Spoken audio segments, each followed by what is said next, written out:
they're giving me so much, I'm going to try to fit in here, but when I walked away from my mom in like the end of 2023 or like August, and I really started trying, I'm just passed across with the purple ribbon, and I don't know what that signifies. I think the resurrection, I know it's an Easter thing because that's coming up, but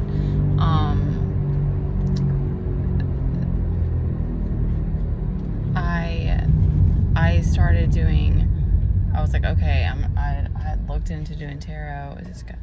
Can I go ahead? It's always tricky because I'm like, I don't know, did you stop before me? And I didn't know what was going to happen. I didn't realize how painful it was, how hard it was going to be, like, stepping away from my mom, and, like, the fact that she saw me in this whole other storyline, that she wanted me to, like, live on a plot of land with her and, like, in a trailer, and that was, like, it was all just, like, really overwhelming, and I was like, how did I not see this sooner? And then a lot of things have been unveiled to me, and, like, all kinds of stuff since then, but, like, and I still don't fully understand how people can, like, benefit off the collective having, like, being stuck in pain, like pain cycles, or like, because there's been just so many days of depression and so many days of tears and stuff, but I want to round this out and not get off track. So when I walked away, I just was like, I don't know, I kept thinking God was gonna, like, throw me a bone, or, like, it was just things were gonna start to come together, or I was gonna have downloads if I needed to leave, and, like, where to go, and that was it. Like, none of those things happened. And then I realized recently through these sessions that I've done, that there's been this shame that I feel about having pain, and, like, being in depression, and having these, you know, like, I just don't, like, I got so used to just doing these like, Teddy's the only one and of course he's seen me at my lowest and stuff, but, like, he's the only one who's ever seen me in that way, and like, I don't think either of my parents have. I know my mom has seen me cry at some point. I know that my mom has seen me, like, outraged,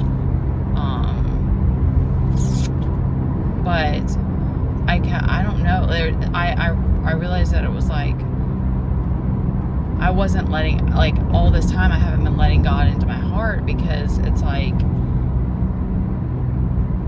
I felt, it's not that I didn't think he was there, but I didn't feel him. Like, I didn't feel his presence a lot of these times when I was moving through this pain.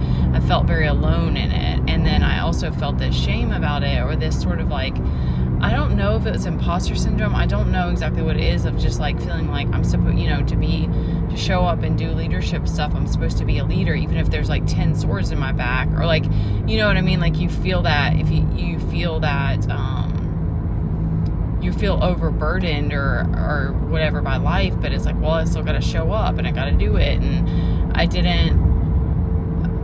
don't know. It's strange, because I'm like, I know I've talked about things, but, like,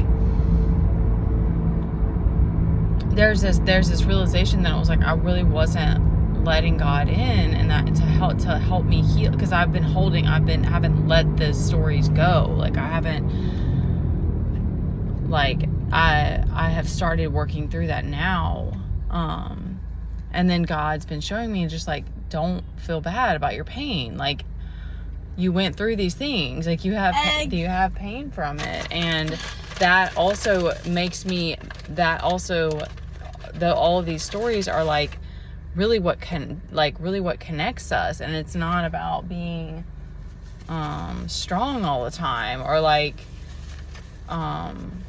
pretending things are fine when they're not. And it gets scary, because you adapt so much to just that, because it's such a fine line of, like, I want to live simply. I want to be grateful for what we have, but I don't want to be breadcrumbed by people. Like, I don't want to be treated like, well, I don't even know what the words are, because, like,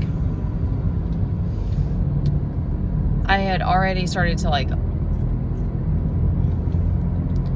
I didn't feel this dependency on my family, but yet at the same time, they have been helping finance our situation. And then when my dad was reaching out to me, when all this has been going on, I've been in isolation, it's like, there were a few times that he brought us money. And now looking at it from another angle, it's like, it's real weird to me. Like, he was, and to this day, on the phone, he'll be like the friendliest guy and just be so sweet to your face. But then it's like, he sides with my mom, and that's why I get the breadcrumbs. I get the leftovers, because it's like, they're on like a team together, so to speak. And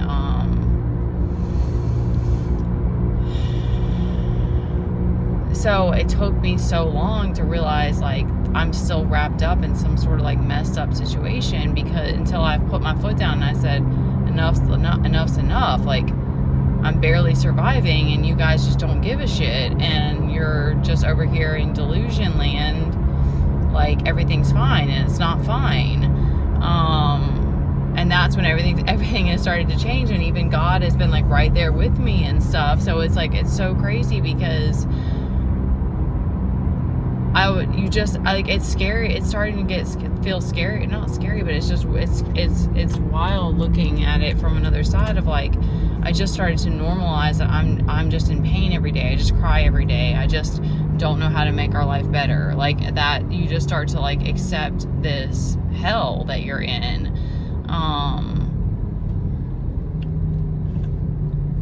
And it's still this, it's same but different. Like, the last time my mom called me, she was like, it's like they're on a broken record. It's like, she says stuff like, I'm concerned about you, and she'll use these weird stories, and I'm like,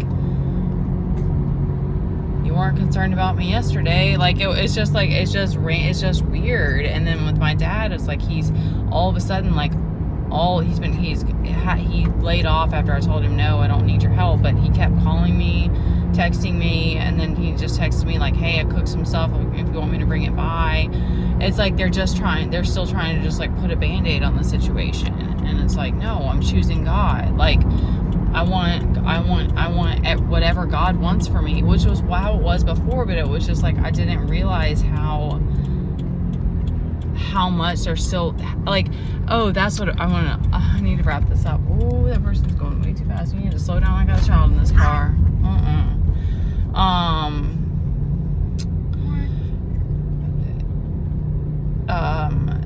I didn't realize it was pride. Like, I didn't realize it was like, there was this pride that I had about, like, oh, you hold on to that too, and that gives you this sort of like vengeance. And it wasn't like I don't want vengeance over my family. I don't want to have to deal with them anymore, but I don't want to see them in jail or anything like that. But it was like, there was this sort of like, okay, I've already been breadcrumbed, and like, they took all this time away from me, so now I just have this pride of like, I just deserve better, and I'm just gonna get whatever.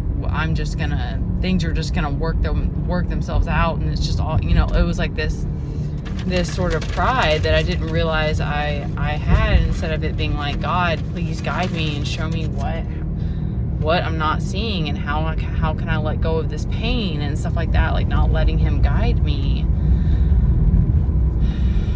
But really, then now I see it as like, that's that's making me human again, of like, yeah, because you start to keep thinking that you're gonna get a bone thrown at you. I don't know how else to describe that. Like, something like a key's just gonna drop, and you're gonna open a door, and you're gonna be in a new reality or something. Or I thought that, like, oh shoot, I'm losing that thought now. I'm feeling these sunbeams though.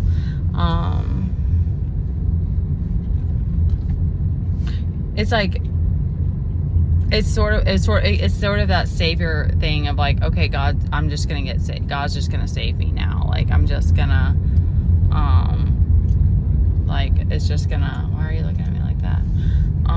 But it's not. What the hell? I don't know. I don't like that. I'm that kid. kid gives me a weird vibe now lately.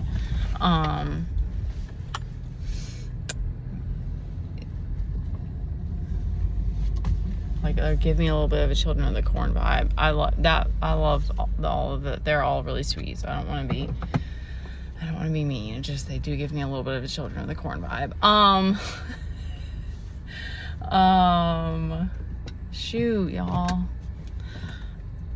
Oh, I realized that it was like, those are still these sort of stories that I play out of, like, because it was like that your emotions and stuff were used against you, or it was yeah, that part of you kind of was taken away from you as a kid. But that's to me what's so beautiful about this, is it's like, then you start to find your sisters and your brothers, because it's like we are opening up about the pain that we've been through. Because you do become, it's like that, it's like, oh yeah, because I was like, it's like showing up with like 10 swords in your back, like the wounded healer. But then it's like you get to a place of like, okay, like I can't do that. I don't want to be in pain anymore. Like, I don't want to do it like this anymore. And that's when it's like you let God in, and he starts to show you how you can like stop beating yourself up about this and that, and just be real again. Like, it's so weird to me now of like, why did it take me so long to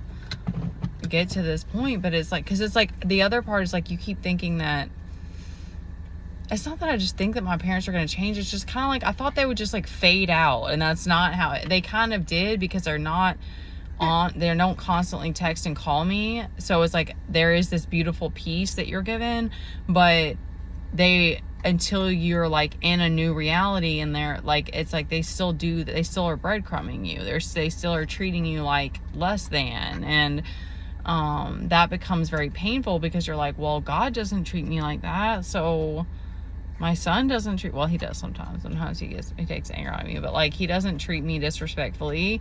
So you're like, I don't want to be around this type of environment anymore. I just want to be able to like relate to people, and like I want to be with my brothers and sisters. Like, I want to be with a soul tribe.